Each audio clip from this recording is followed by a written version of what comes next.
let's learn how to convert between atoms, moles, and grams.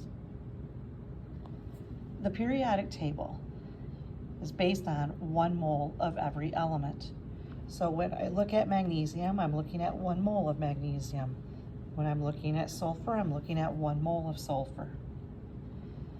Avogadro determined that in 1 mole of any element, there's 6.022 times 10 to the 23rd atoms.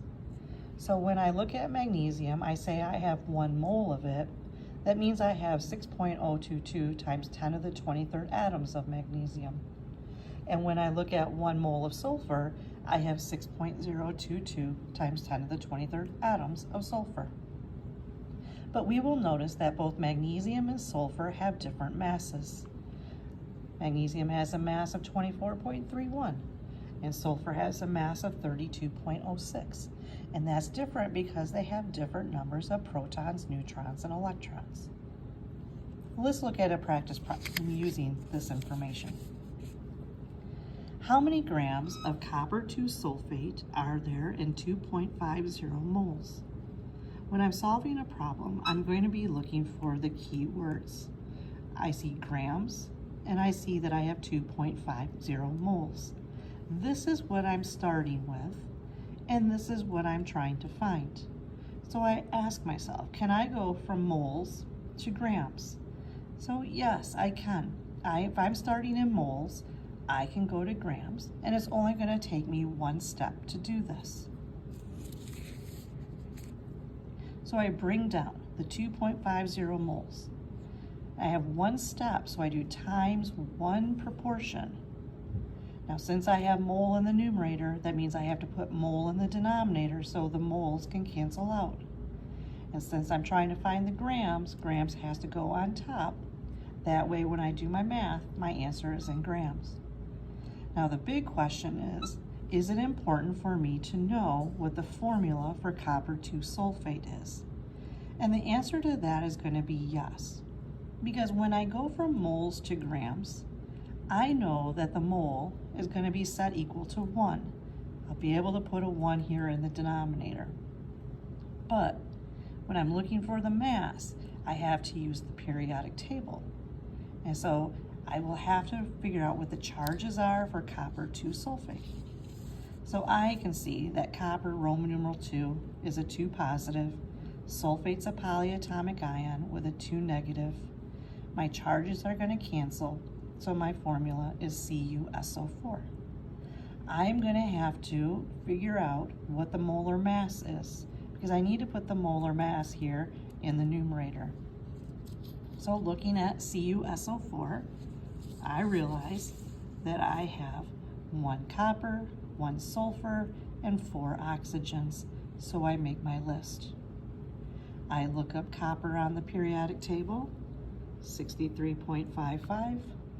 I look up sulfur on the periodic table, 32.06.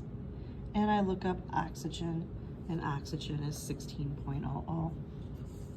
So I'm going to have to take 4 times 16 because I have 4 of them in the formula to get a total of 64. I then add those 3 values together, and this number becomes my molar mass. So that original equation I've just rewritten over here. I put in the actual formula for copper sulfate. So I started my problem with 2.50 moles, 2.50 moles of copper sulfate, and I am going to the grams. Again, the mole gets set equal to 1, and the mass value, which is on top, is going to be what I calculated. Now with my calculator, I'm going to work left to right. I'm going to type in 2.5 times it, because this number's on top, I'm multiplying by 159.61. If you know anything about significant figures, since I have 3 sig figs here and 5 sig figs here, my answer has to be in 3 sig figs. So I would answer it as 399 grams of copper sulfate. Now we don't always need to know what the formula is in order to solve the problem. So let's look at example number 2.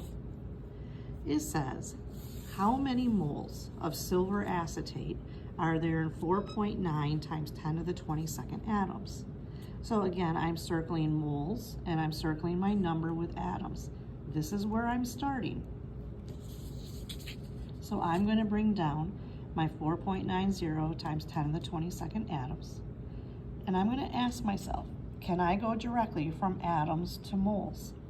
And yes, I can go from atoms to moles. It's only a one-step process. So I show times one proportion. Since I have atoms here, I have to put atoms in the denominator so they will cancel. And I'm going into the mole, so mole goes on top. My answer will be in moles. Well, I don't need to know what silver acetate's formula is because neither one of these requires me to know anything about it from the periodic table. I already have all my pieces. With the mole, I put in the number 1, and with my atoms, I put in Avogadro's number. Now, calculator-wise, we're going to start left to right. We're going to put this number in the calculator, but the number we're working with here with Avogadro's number, it's in the denominator.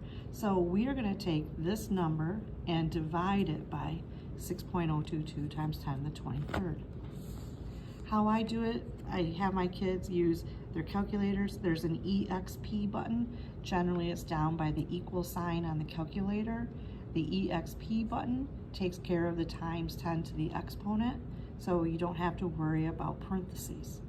So I'm going to type in 4.9 EXP, put in the exponent of 22, divide 6.022 EXP 23, and that will give me a value on my calculator. 3 significant digits, 4 sig figs, so I put my answer in 3 sig figs. Now, not all of our problems are going to be one-step problems, and that's okay, because we just have to be able to work left to right. So let's look at example number 3.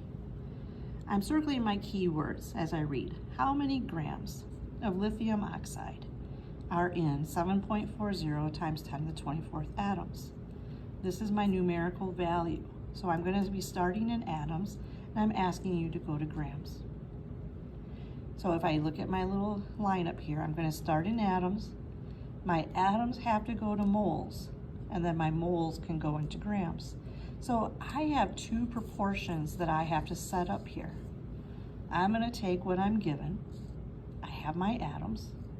I have to have 2 steps, so I have to have 2 proportions.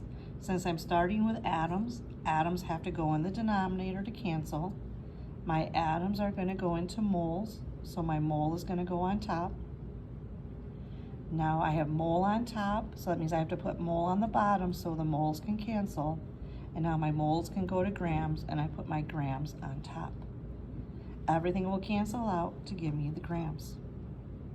Well, this first piece here, I don't have to do any extra work with, because as I'm going from atoms to moles, I know that the mole is going to get set equal to 1, and my atoms is going to have Avogadro's number. But when I look at the relationship here between grams and moles, I know that the mole, again, is going to be equal to 1. But this mass value, I have to use the periodic table. So that means that knowing what the formula for lithium oxide is going to be important. So let's do that. So lithium is a metal, and it has a charge of 1 positive. Oxygen has a charge of 2 negative. That means I have to drop and cross. Now I have to figure out how many lithiums and how many oxygens are in the formula. I see that I have 2 lithiums for every 1 oxygen. I then have to use the periodic table, find lithium, 6.94. I have to find an oxygen, find oxygen, 16. So 2 times almost 7, 1 times 16, add them together, that's my molar mass. So I just copied it on what I had originally. I took my 7.4 times 10 to the 24th atoms. I'm going to the mole. The mole is set equal to 1. Atoms, Avogadro's number goes in the bottom. My mole's on top, so my mole on the bottom. The mole is set equal to 1, grams on top. I use my calculated value of 29.88. I'm going to work left to right again. So with my calculator, I'm going to start off with 7.4 EXP 24. The 1 is a placeholder, so I only care about Avogadro's number. It's underneath the division line, so that means I have to divide. So 6.022 EXP 23, and then I have times. 29.88 is on top, so I have to multiply. The 1 is just a placeholder, I can ignore it. So then I hit equals.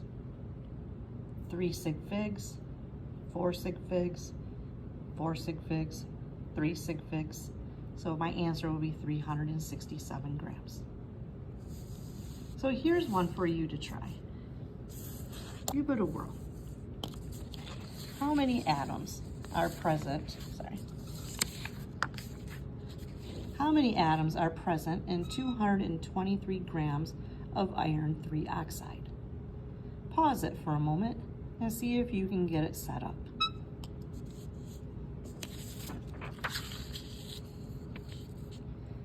All right, so here I've circled atoms and grams. I'm starting in grams and I'm going to atoms. So that means I've got to go from grams to moles and then moles to atoms. So it is going to be a 2-step process. Okay.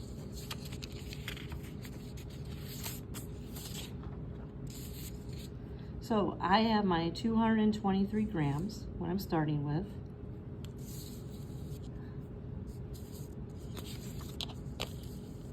My grams have to go into moles. Grams have to go into moles. So my gram has to go in the denominator to cancel my mole on top. Since I have mole on top, my mole has to go on the bottom so I can get into the atoms. Now when I look at this relationship between grams and moles, my mole is set equal to 1, so the 1's going to go on top. But my grams, I have to use the periodic table. So it's going to be important that I write the formula for iron 3 iodide and calculate the molar mass. When I get to this portion, my relationship is already done for me. The mole is set equal to 1, and the atoms is Avogadro's number.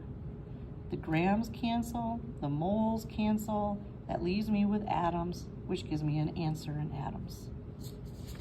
So, try writing the formula for iron 3 iodide. Iron Roman numeral 3 means it's a 3 positive, iodine's a 1 negative. Drop and cross. I have 1 iron for every 3 iodines.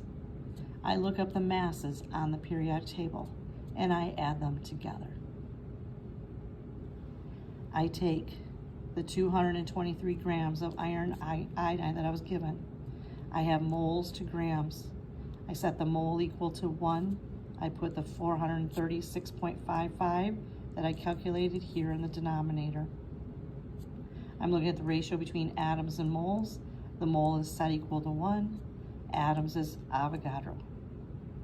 Let's plug it in the calculator. Now, whenever you are solving for atoms, your answer, if you're going to atoms, is always going to have an exponent. So don't overlook that after you plug it into your calculator. Left to right, 223. This number here is in the denominator, so I have to divide by 436.55. And Avogadro's number is on top, so I have to multiply. 3 sig figs, 5 sig figs, 4 sig figs, so my answer is 3 sig figs.